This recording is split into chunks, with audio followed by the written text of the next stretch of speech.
నేను ఆల్రెడీ అలసిపోయి ఉన్నాను. కానీ మా ప్రొడ్యూసర్ ఇప్పుడే వచ్చారు. 11 అయిందండి. మీరు కొంచెం మాట్లాడి వెళ్దామని. సో అందరినీ పేరు పైన చెప్పలేమేను. ఒకటి మాత్రం నిజం, నేను బన్నీని ఆర్యతో స్టార్ట్ నా జర్నీ. తను ఎలా ఎదుగుతున్నాడో చూస్తూ వచ్చాను. అంటే వ్యక్తిగా, ఒక ఆర్టిస్ట్గా తన జర్నీ అంతా నేను దగ్గర నుండి చూస్తున్నట్టే. బికాజ్ ఇప్పుడు మాట్లాడుతూనే స్పెషల్గా చెప్పాలంటే ఈ పుష్ప అనేది, ఈ పుష్ప 1 పుష్ప 2 కానీ ఈ సినిమా ఎట్లా వచ్చింది, ఇలా తయారైంది అంటే ఇది కేవలం తన మీద ప్రేమ మాత్రమే. మా ఇద్దరు బాండింగ్ అనేది ఎక్స్చేంజ్ ఆఫ్ ఎనర్జీ. తనతో మాట్లాడుతున్నప్పుడు, తన సీన్ చెప్తున్నప్పుడు నాకు ఇచ్చే ఎనర్జీ. ఎప్పుడైనా ఒక సీను రావాల్సిన పోరాటం చేస్తాడు. మీరందరూ ఒక ఫైట్ కోసమో లేదా సీక్వెన్స్ కోసమో కాదు, ఒక ఎక్స్ప్రెషన్ కోసం ఫైట్ చేస్తాడు తను. ఒక చిన్న ఎక్స్ప్రెషన్, ఒక ఐబాల్ లేపాలనో, ఒక లిప్ మూవ్ చేయాలనో, లేకపోతే వాయిస్లో ఏదో ఒక షివర్ రావాలనో, అంటే ఒక స్టార్ పర్ఫామ్ చేయడానికి పడే తపన అనేది ఒక డైరెక్టర్కి మామూలు ఎనర్జీ రాదు. డార్లింగ్, నువ్వు నమ్మకపో, కేవలం నేను ఈ సినిమా చేయడం నీ గురించి తప్ప ఇంకేం లేదు, నీ మీద ప్రేమ తప్ప ఇంకేం లేదు. ఈ కథ క్రియేట్ అవ్వడం వచ్చు, మాట్లాడడం వచ్చు. ఫ్రాంక్గా చెప్పాలంటే నీతో సినిమా చేస్తున్నప్పుడు నా దగ్గర కథ లేదు.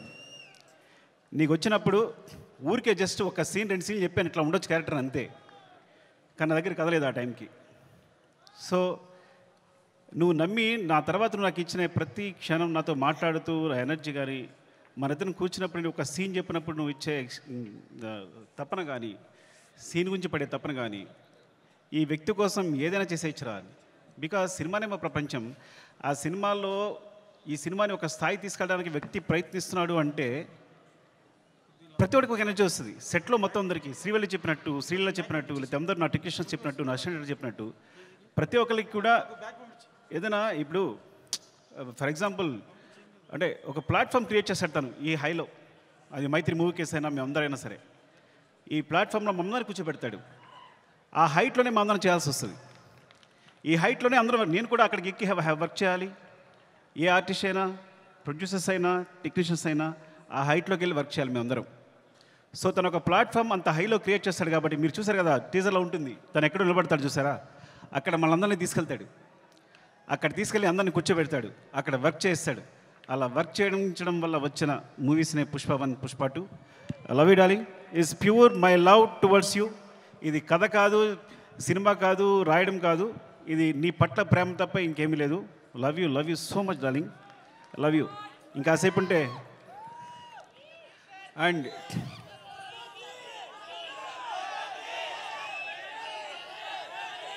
Love you.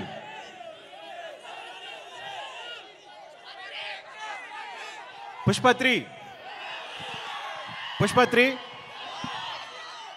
నేను మీ హీరోని అఫ్కోర్స్ ఒక సంవత్సరం షూట్ ఆల్మోస్ట్ 2 years కష్టపెట్టాను. 2 years అంటే 3 years తీసేసుకున్నా. ఒక వ్యక్తి లైఫ్లో 3 సంవత్సరాలు తీస్తానంటే మీరు మీ హీరోని అడగండి. నేను నా ఫ్రెండ్ అడుగుతా తర్వాత నా కోసం మళ్ళీ ఇంకో 3 years ఇవ్వగలే అవకాశం ఉందా అని. Then I will do. Sorry darling, నీ ప్రైమ్ టైం అంతా లాగేసుకున్నాను ఈ రోజున. అండ్ సో అంటే ఇంకా తప్పదు, నేను అందరి గురించి మాట్లాడలేకపోతున్నాను ఇప్పుడు. అండ్ మై ప్రొడ్యూసర్స్, అంటే సినిమా అనేది ఇప్పుడు నేను టెండూల్కర్ ఫ్యాన్ని. టెండూల్కర్ ఫస్ట్ క్లాస్ మ్యాచ్ ఆడుతున్నప్పుడు ఎవరు జనాలు లేరు స్టేడియంలో. అదే T20 1 డే మ్యాచ్ ఆడుతున్నప్పుడు అందరూ ఉన్నారు. సో అలాంటి ప్లాట్ఫామ్ క్రియేట్ చేస్తారు మా producers. 1 day match, T20 match లాంటి ప్లాట్ఫామ్ క్రియేట్ చేస్తారు. సో దాంట్లో మేమందరం మంచి ప్లేయర్స్గా ఆడగలం. So thank you so much. Main Ravi garu, Naveen గారు, అసలు మీ గ్రోత్ అనేది ఎంత బాగుందంటే, ఎంత అందంగా ఉంది అంటే నేను చాలా ఆనందపడుతుంటాను లోపల. Thank you so much sir. ఇంకొకసారి అవకాశం వచ్చినప్పుడు మాట్లాడతాను, ఏమనుకోవద్దు. అండ్ చెర్రీ గారు, అసలు పుష్ప 1 పుష్ప 2 పార్ట్స్ అవడం కారణం చెర్రీ గారు. ఇది 2 పార్ట్స్ వేసిన చెర్రీ గారు. సినిమా అయిన తర్వాత ఇన్ని రోజులు పట్టింది సినిమా, ఒకసారి చూడండి ఎంత లెంగ్త్ ఉంది అంటే 3 hours వచ్చిన లెంగ్త్ అంటే ఇది రిలీజ్ చేసేద్దామని అన్నారు. సో ఆ విధంగా పుష్ప 1 రిలీజ్ చేస్తాం. అందువల్ల పుష్ప 2 చేయాల్సి వచ్చింది. Thank you so much Cherry garu. And Deepali, hate and love relationship రోజు మనం గొడవ పడతాం. అండ్ మీరు ప్రతిరోజు మీరు పడ్డ తప్పన సెట్లో. Thank you so much. And కుబా, మీరు దిల్ రిబా. ఈ వ్యక్తి మామూలు వ్యక్తి కాదు. Is visual sir. అంటే తన విజన్ అనేది వేరే. నేను తను లేకుండా ఒక్క ఫ్రేమ్ కూడా ఊహించలేను.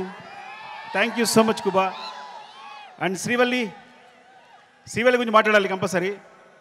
నేను ఎడిట్ చేస్తున్నప్పుడు, సినిమా చూసినప్పుడు తను క్లోజ్అప్ చూసి కూర్చుండిపోతున్నాను. తను వెనుకున్నా సరే అంత అంటే ఎంత ఫ్రీక్వెన్సీ మ్యాచ్ అయింది అంటే నేను ఎప్పుడు తన దగ్గర చెప్పక్కర్లేకపోయింది. అంటే తను నేనేం చెప్పినా వెంటనే తను నేను చెప్తుంది వీళ్ళు చేసేస్తుంది అంతే తప్ప మధ్యలో డిస్కషన్ లేదు ఇప్పుడు కూడా. అంత ఫ్రీక్వెన్సీ మ్యాచ్ ఉంది. అంటే ఒక ఒక ఒక క్లోజ్అప్ని ఎప్పుడు నేను ఎన్నిసార్లు ఎంత వెనకాల తను హీరో మాట్లాడుతున్నా కూడా వెనకాల ఉంటూ ఎక్స్ప్రెషన్ ఇస్తుంటే కనుక నా అయ్యేట్ వెళ్ళిపోతుంది. మొన్న గర్ల్ ఫ్రెండ్ టీజర్ చూశాను నేను, రాహుల్ చూపించాడు, అందులోని క్లోజప్సే. అరే నువ్వు భలే పట్టుకున్నావు ఈ పిల్లల్ని, ఎందుకంటే ఈ చాలా చాలా మంచి ఎక్స్ప్రెషన్స్ ఇవన్నీ కూడా. సో చాలా బాగుంది గర్ల్ ఫ్రెండ్ టీజర్, చాలా బాగుంది. Thank you Srivalli. నేను ఇంకోసారి మాట్లాడతా సరిగా మాట్లాడిపోతే. Darling, love you. Desh Prasad, నేను నా జర్నీ ఎలా ఉంటుందంటే ఎవరైనా నా జీవితంలోకి వచ్చారంటే అది సాగుతూనే ఉంటుంది. సో అంటే నేను ప్రేమించే వాళ్ళతోనే ప్రేమతోనే వర్క్ చేయగలను. Darling, love you so much.